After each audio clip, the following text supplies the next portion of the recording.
Okay, so usually I do videos that are purely funny, or at least that's the intention, and then they don't turn out to be all that great. However, this week is different. I'm going to try and derive some comedy from the video wherever I can. However, the point is that Mark Gower, one of the greatest teachers I've ever had in my life, recently passed away. So this video is, in a way, dedicated to his memory. And that does kind of give it a bit of a downer straight out of the gate.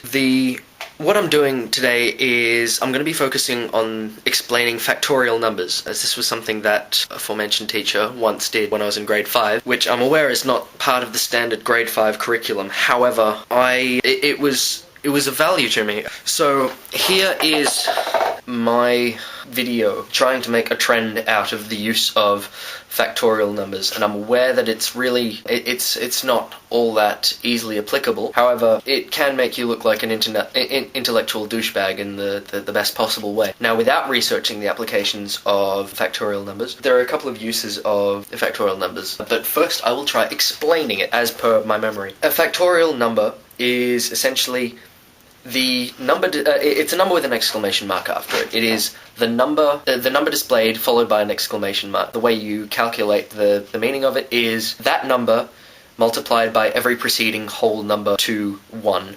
So, for example, 3 factorial is 3 times 2 times 1 end. And that's, the fairly mediocre number 6 in reality. However, you could write it as 3 exclamation mark. It very quickly multiplies with 4 factorial equaling 24, 4 times 3 times 2. However, the numbers do get very large very quickly. The main use of this is figuring out the number of possible combinations or permutations of a number of options given mutual exclusivity of any number in any one position relative to any other position, such as a lotto draw would be an example, but it's a more complicated example, so I'll get to it later. Say you've got 6 marbles in a bag, 6 different marbles.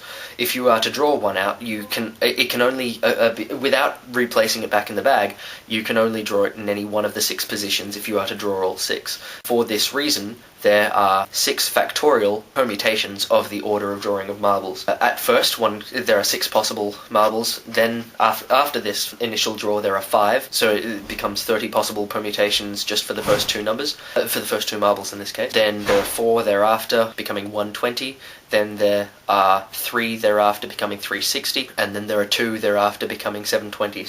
And then after that there is only 1 remaining marble, which means that there is 1 possible remaining part of the order. So if you have 6 marbles, you have 720 possible permutations as to, orders for the marbles to be drawn. This would apply to a lottery scenario. If, say, there are 50 marbles, you would have, 50 numbers in the draw, and 6 are to be drawn. One would have 50 factorial. However, because only the first 6 are being drawn, the number of possible permutations would be 50 factorial minus 42 factorial. No, that's wrong. The number of possible combinations would be 50 factorial minus 44 factorial. It's a very big number.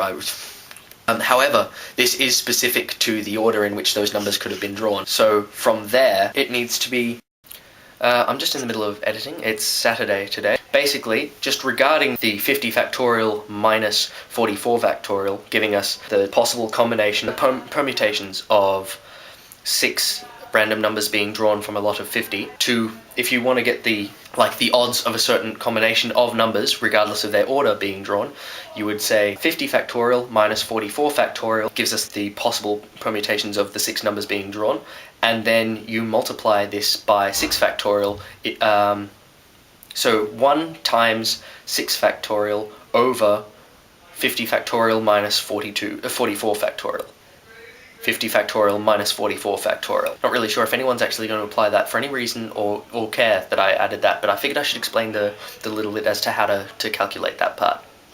Now the part where I've actually done research.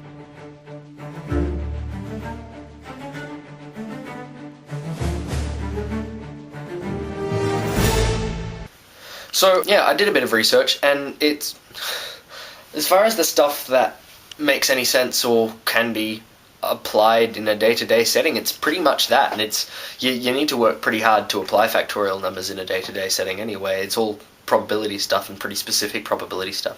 Anyway, here's the part where it actually becomes... Well, this is the part where it actually becomes a trend. Now, in the spirit of the sometimes lame, but always but consistent jokes of Mark Gower, it comes a lame joke in his honor, in tribute of him. Basically, whenever a number is otherwise identified as a factorial number, simply use the factorial number and shout it. What with the exclamation mark and all. So 2 factorial is still 2, so no need to yell 2.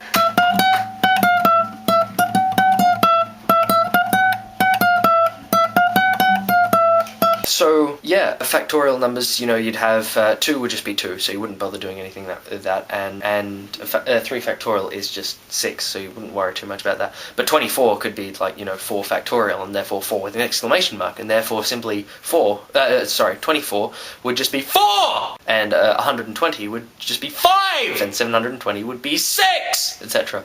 I'm not expecting this trend to catch on too rapidly, but felt I should do something. It was a trend in memory, and it seemed appropriate. Additionally, I'm suiting up all weekend this weekend as part of a...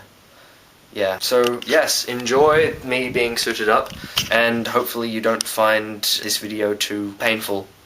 Or anything really, just hopefully it is enjoyed on some level. Thank you, and try not to burn my house down.